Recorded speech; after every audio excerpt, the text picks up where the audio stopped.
did you enter this business?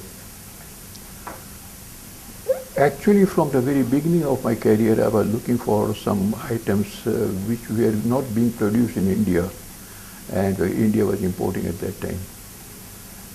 So the automobiles were actually in the infancy stage at that time.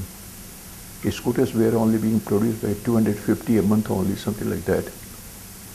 So they told me that they do import the control cables if I can try and make it here and all these things. That is how I just thought to make that item, control cables, in India.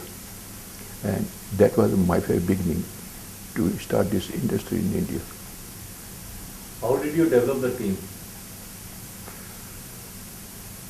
It is interesting because I was not knowing anything about those items and all these things. But then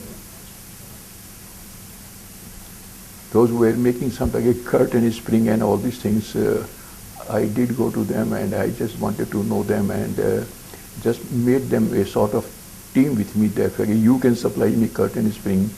Then I had to find out somebody who can extrude the PVC on that. So like that I could make some sort of team which was not any sort of a liability on me, but they were helping me just to make a new item for India. From where did the money came? I was not on a footpath that I could not spare like 200 rupees or 1,000 rupees. When I say I don't have money, I don't have money to buy a shade like 20,000 or 50,000, something like that. But for some money like 200, 500, 1,000, I had some money. What was your dream? My dream was to develop this item